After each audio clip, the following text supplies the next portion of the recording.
नमस्कार दोस्तों, आज सुनाने जा रहा हूँ मैं आपको एक कहानी बाप और बेटे की। एक गांव में एक मूर्तिकार रहा करता था। वे काफ़ी खूबसूरत मूर्तियाँ बनाया करता था और इस काम से वे अच्छा कमा भी लेता था। उसे एक बेटा हुआ। उस बच्चे ने बचपन से ही मूर्तियाँ बनाना शुरू कर दी थी।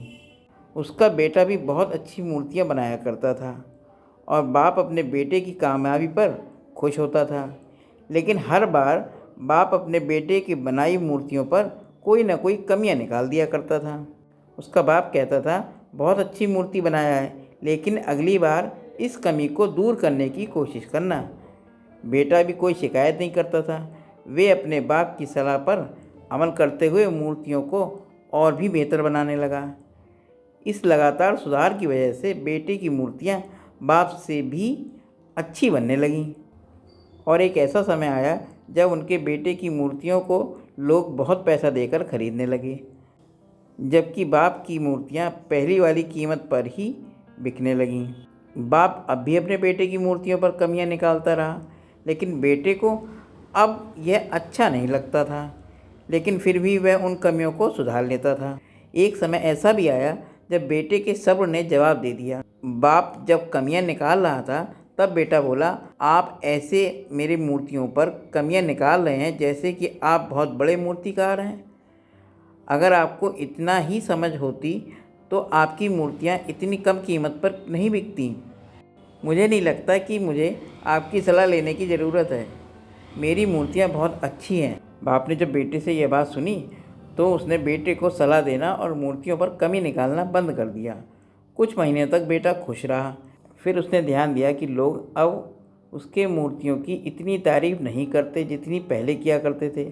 अब मूर्तियों के दाम बढ़ना भी कम हो गया। शुरू में तो बेटे को कुछ समझ में नहीं आया, लेकिन फिर वे अपने बाप के पास गया और अपने बाप को समस्या के बारे में बताया।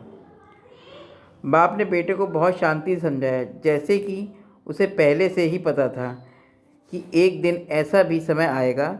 बेटे ने बाप से पूछा, क्या आप जानते थे कि ऐसा होने वाला है? बाप ने कहा, हाँ, क्योंकि आज से कई साल पहले मैं भी इसी हालात से गुजरा था। बेटे ने सवाल किया, तो फिर आपने मुझे समझाया क्यों नहीं? बाप ने जवाब दिया, क्योंकि तुम समझना नहीं चाहते थे।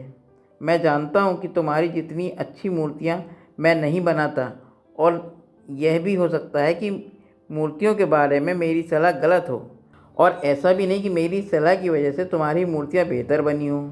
लेकिन जब मैं तुम्हारी मूर्तियों में कमियाँ दिखाता था, तब तुम अपने बनाई मूर्तियों से संतुष्ट नहीं होते थे। तुम खुद को बेहतर करने की कोशिश करते थे, और यही बेहतर होने की कोशिश तुम्हारी कामयाबी का कारण था। लेकिन जिस दिन तुम अपने काम से संतुष्ट हो गए और तुमने जब ये मान लिया कि इसमें अब बेहतर होने की कोई ज़रूरत नहीं है, तब तुम्हारी कोशिश भी रुक गई। लोग तुमसे और बेहतर की उम्मीद करते थे, और यही कारण है कि अब तुम्हारी मूर्तियों के लिए तुम्हारी तारीफ़ नहीं होती, और ना ही इसके लिए तुम्हें ज़्यादा पैसे मिलते हैं। बेटा थोड़ी देर चुप रहा। फिर उसने सवाल किया, तो अब मुझे क्या करना चाहिए? बाप ने जवाब दिया, असंतुष्ट होना सीख लो। मान लो कि तुम में हमेशा बेहतर होने की गुंजाइश बाकी है। यही बात तुम्हें हमेशा आगे बढ़ने के लिए प्रेरित करेगी और तुम्हें हमेशा बेहतर बनाती रहेगी। दोस्तों, ये कहानी आपको कैसी लगी कमेंट करके बताइएगा। मिलते हैं फिर एक नई कहानी में। तब तक के लिए नमस्कार दोस्तों।